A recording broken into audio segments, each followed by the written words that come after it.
Good morning. My name is Tanya. Welcome back. And I'm really sorry. The acoustics might not be perfect because the kids next door are crying. Like people are making noises in the house.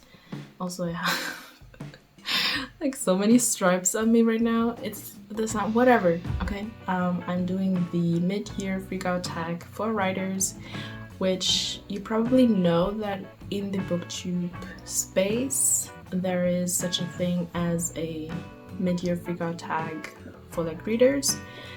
But Curious Cat, who I've recently discovered, or more truthfully really has discovered me, created this tag, and she actually personally tagged me to do it too, which is such an honor.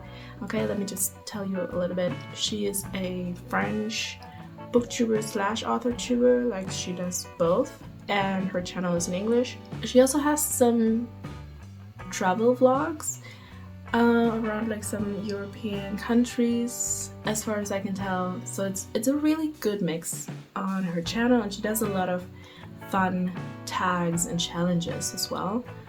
And a lot of them she actually creates herself. So yeah, I'm really excited to do this tag. Even if you don't want to make a video, even if you're not tagged, obviously when you're not tagged you can still do this video, but even if you don't want to make a video, you could just take these questions as a kind of journal prompt and, you know, reflect on these questions, because I feel like those are really good questions to see where you are at the middle of the year. Today is the 29th of June. It's actually the third time that I'm filming this. Long story. So yeah, is it the middle of the year? I think so, yeah. So the first question is, did you set any writing goals at the beginning of the year? What were they, and are you on track? Yeah, so my first answer was that no, I didn't set any writing goals at the beginning of the year, and I just today remembered that that is not true. I actually did something at the beginning of the year that I never do, which is I made a mood board for my goals for this year. I set up a Notion page. I did this whole thing. I even chose like a phrase or something. So I definitely did set goals, and my writing goal was that I wanted to, I think it was by end of May, that I wanted to finish my first /0/ exploratory draft, I guess, which May has come and gone. That I did not achieve, and as you can see with my total lack of memory that I even had this goal, I didn't take it very, very seriously. Well, I guess that's the last question, but I think I might retroactively set the goal that I want to finish the draft by the end of this year. So yeah, am I on track for this goal that I had set? No, not. If we look at it this way, I kind of started writing in earnest in February when I started dictating, and that allowed me to move forward in the story and in the draft in a way that I hadn't before. Like a couple of weeks ago, before right now I'm kind of on a break from my draft, but by then I had reached about the 100k mark and also about the midpoint of the year, and about the midpoint of the story. Even though I haven't outlined it in a way with like the story beats, but anyway. So I feel like if the goal were that I finish the draft by the end of the year, I think I am on track, and I think it's doable. And so that's my answer. The second question is, what are you working on, and how much writing have you done this year so far? So yeah, I've already said I have written about 100,000 words. I'm not 100% sure because I dictate and it's like a whole process until I actually know from the pure audio file where I record my voice, which doesn't tell me how many words that is. And there's a whole process until I have a sort of cleaned up version of that in my Scrivener document, that's where I count my words. There's a few things that I haven't put into that Scrivener that haven't made it there yet. So I'm not 100% sure, but I think I wrote about 100,000 words this year. And what I'm working on it's a YA fantasy book. It's honestly my only project. We'll see if I will have anything else in me once I finish this book. I don't know. Nothing else is really appearing in my brain. Anyway, that's not the question. I'm calling it by the cheeky project name, which I secretly kind of love, Echoes and Waves. It alludes to,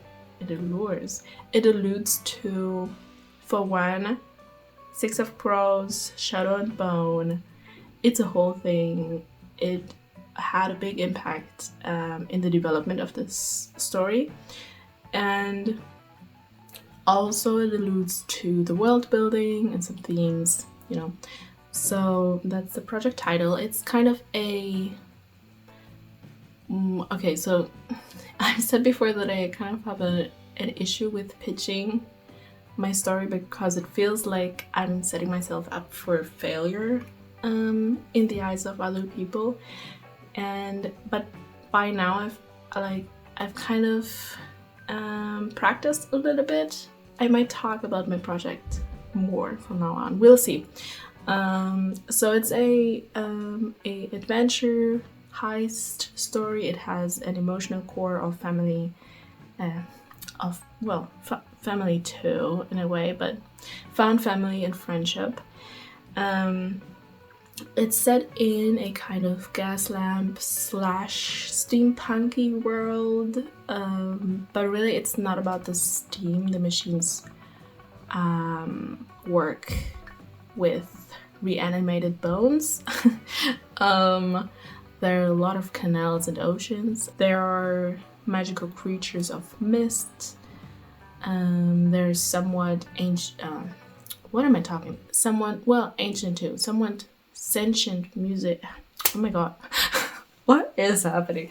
Somewhat sentient magic that originates from like the center of the earth and comes to the surface through volcanoes. There's a political / economic plot on the world stage. There's a lot of things happening, at least in the idea of the project. I feel like most of these elements are still absent from my draft, but that's an issue for later. The next question is, have you reached any milestones so far? So as I've said, I think I reached the 100k, which is a lot of words, let's be honest. I mean, it's with dictation I can write a lot more, but still, yeah, I haven't yet reached the midpoint. A big thing is I joined AuthorTube this year in February, March, thereabout. And through AuthorTube, I have gotten involved in a whole writing community. I have already made AuthorTube bestie friends, which, all of these are also writer friends. So that's huge. And I've also made a lot of discoveries in this half of the year about my writing process, so many. My first ever video on this channel was me going here's a list of 15 things or however many they were that I've learned about how my writing process works, how my writer brain works, and I keep discovering new things.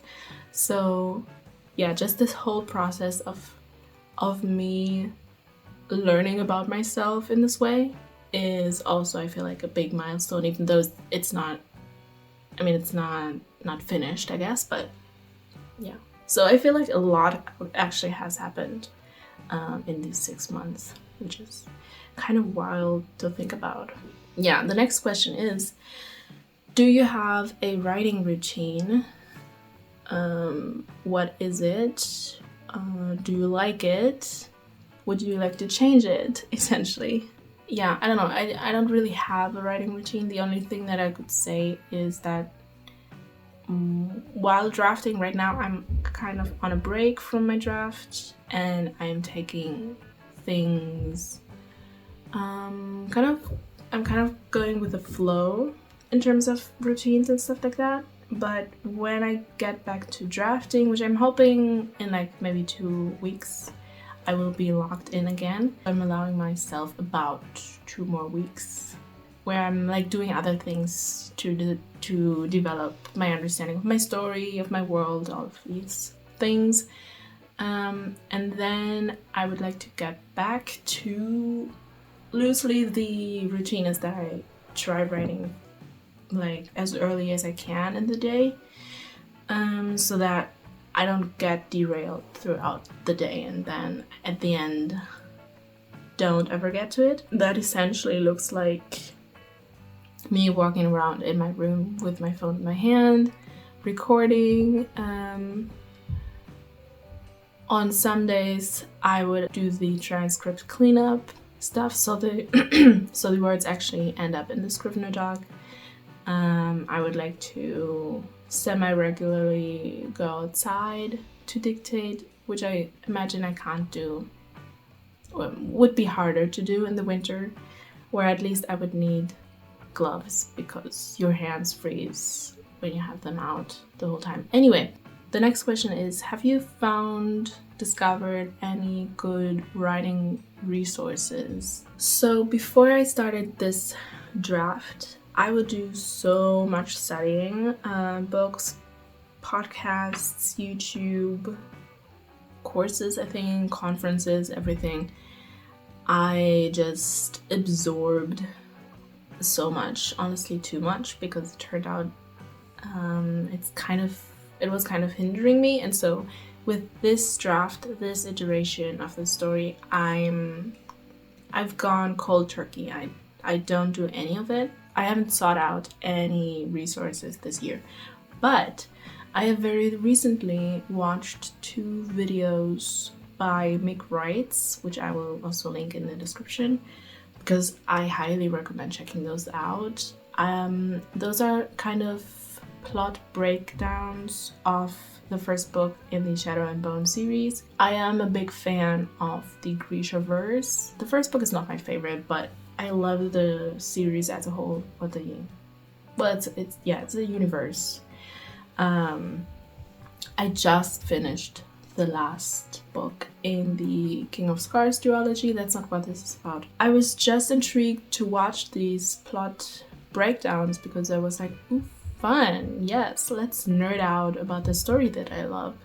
And then I accidentally learned some really cool things about character goals. There's a lot of interesting things about story structure in those videos, so if you're interested, go watch those. They're also very well made. She has like photos from the show to illustrate the scenes, and Mick does these like visuals and everything. It's really cool. And so I learned about these kind of transitional goals, big and small, that your character has throughout the story that kind of carry them from turning point to turning point. So it's not just this one overarching goal. Yeah. So yeah, recommend.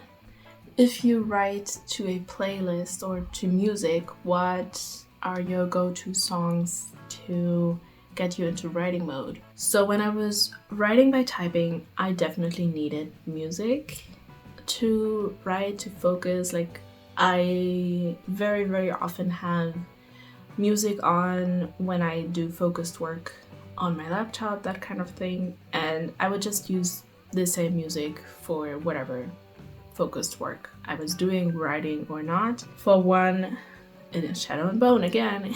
It's the soundtrack for the first season of the TV show Shadow and Bone. which sadly doesn't get a third season. Anyway, that soundtrack, I listened to that before I ever watched the show. It's why I watched the show, and then because of the show I read the books. But like, so the soundtrack is my first and forever love when it comes to soundtrack. There's nothing like it. It's the sound waves harmonize with my brain waves, and something beautiful happens. I can't explain it. I love it. And then the other is just a random playlist where I'm just assembling all sorts of soundtracks from movies and video games that I never play because I don't play video games. The random classical piece thrown in, which doesn't really fit, but yeah, that's the music that I would use. But as I'm dictating, I figured out, even though I can technically have music on in the background and it doesn't interfere with the audio file and the transcription afterwards, but it turns out I don't actually need music when I dictate. In fact, I find it more distracting when I dictate. And yeah, I think it might be because I'm writing, with my voice. And so maybe it's this because I'm saying the words, and I guess I'm also listening to the words. And so it's distracting for that reason, I guess. I don't know. Yeah, the next question is, what would be the toughest moment related to your writing? Sorry for the noise again. So far this year. So I think the toughest moment was, well, I mean, there have been numerous moments of self-doubt, of course. Some of them are documented on this channel if you're interested to witness them. But I think the toughest moment was actually before I started the channel, before I started dictating, because like I had started a new iteration of this story, which there had already been a bunch before that didn't end up working.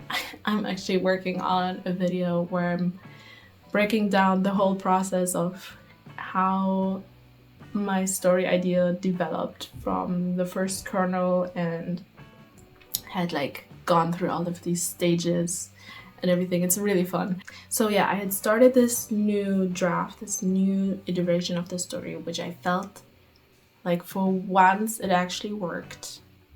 I hope I'm not telling the story wrong, because I think, yes.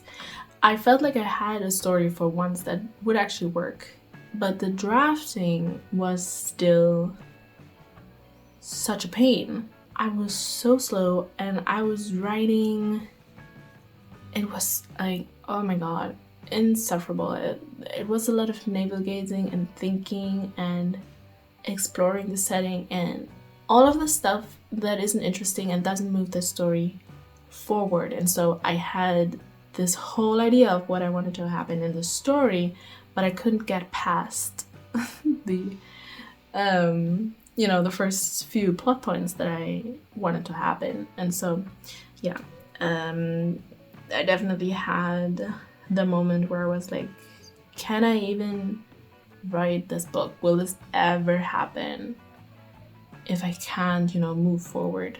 So, but yeah, that was before I dictated, and dictation saved me from that. What about the best memory related to your writing? I don't know, I guess there are a few too. One is actually documented on this channel. I was trying out something just on a whim. I had this idea that I could try outlining a part of my story by perusing Pinterest, choosing a bunch of images, moving them around, aligning, arranging them into some sort of outline, storyline, and that's what I did, and I captured that on camera because it was just me doing an experiment. And I think it was like 2 days over, I guess, 4 hours in total or something like that. The video itself is just an hour. And yeah, it was just, I was just having a blast. I was just so in it and so inspired and just having so much fun. So that was a really cool moment, and also such a surprise that it actually worked, even better than I could have imagined. What a cliche. So is this all perfectly cohesive? No. But it's inspired as heck. I'm like feeling excited. We found like just like 2 or 3 plot holes that like I feel like I need to figure out.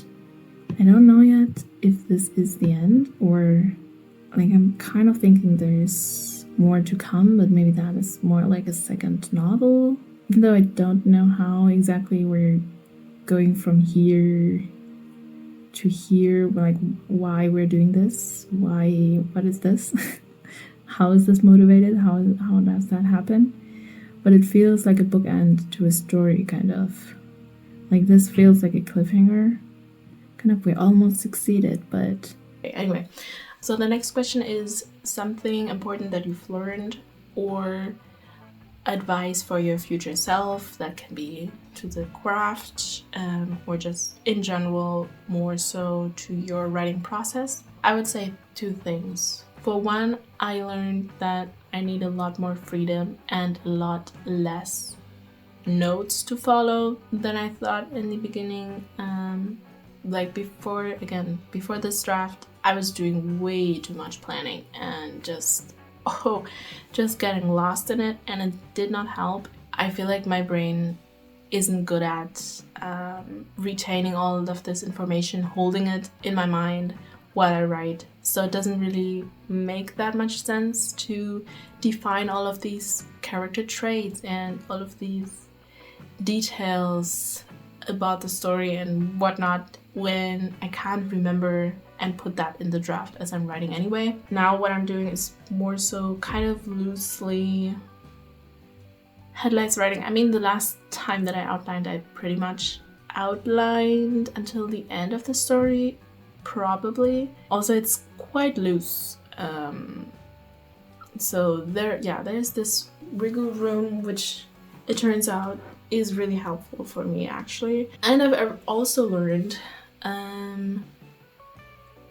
so when I dictate, it does feel a little different, obviously, than writing by typing. When I say the words, they don't feel all that much different from words that I'm saying, words that I'm saying right now, just whatever, just words, not particularly pretty words, flowery, rude. I don't know if you heard that, but the kids next door can be very rowdy. So yeah, but I've had, like, when I clean up the transcription and I have the transcription in front of me in text, I often have this moment where I realize, oh, these are actually writerly words. It's not just me talking. These are actually written words. Does that make sense? I feel like it's good to know that my words aren't actually that bad, I guess. So yeah. The last question is, what would you like to accomplish in the second half of the year? Yeah. So as I've said, I think and you heard it here first, I think I'm setting the goal now that I want to finish this draft by the end of the year. I feel like it's doable, and I feel like I have a lot of systems that I can put into place. I can do writing sprints in the Discord, I can join and do a lot of live streams, I can lean onto accountability from friends. I guess it also kind of leads to I think I'm going to do a separate video. I'm doing 75 hard, but my version, it's not hard at all. I call it 75 super soft for writers, you know? Really, that's all about habit building and accountability. One of the goals that I'm probably going to make a little bit harder is that I want to touch my work in progress every day. And if I write like an hour at minimum every day, it should really not be a stretch at all. Is it going to be 200k at the end? I think so, yeah, but bear with me, I'm a beginner. It's just what happens. So this is my look back on the last 6 months. And now the only thing to do is to tag other people who might want to do this tag as well. No pressure if you don't have the bandwidth, if it's not your thing. I did try to choose people who I can sort of imagine might want to do a tag. It's your choice, obviously. And also anyone who isn't tagged by me or someone else, feel free to do it anyway. Feel free to take these questions and, you know, reflect on them by yourself. The questions are in the description. The original video by Curious Cat of this year is in the description. Mixed videos in the description. Anything else that I mentioned is in the description, and also the handles of the other tubers that I'm going to tag now. Okay, so the first one is Jasmine Dayton, who might be at the end right now of 30k in June, like a challenge that she's doing where Jasmine is also daily vlogging, I think. I haven't kept up with them, so I'm not sure. I feel like Jasmine is busy, but also maybe you would like to do this. I also tag or nominate the Written Adventure, aka Melissa, who I was doing my last live stream with, and I don't know guys, Melissa is like a pro, even though it was her first time. And she already did a little mid-year freakout tag on Instagram, but if you still want to do a video, there you go. And I also tag Emma Bennett, who does a lot of tags and like question answering sort of videos, so I thought maybe you would like to do it. I also tag Gray GR Luna, who I also feel like enjoys a good Q&A chatty video. And I also tag two of my absolute AuthorTube besties, Sarita Taurima and Jamila O. Edwards. Y'all already know, I already asked you behind the scenes, but again, no pressure if you can't manage it. But also to all of you that I mentioned and anyone who I didn't, I would be so excited to see your answers to these questions. Also, feel free to leave your answers in the comments if you want to. Tell me anything juicy that happened in your writing life. So yeah, this was the mid-year freakout tag for writers created by Curious Cat. Again, check out her channel, it's really fun. And see you next time. Bye-bye.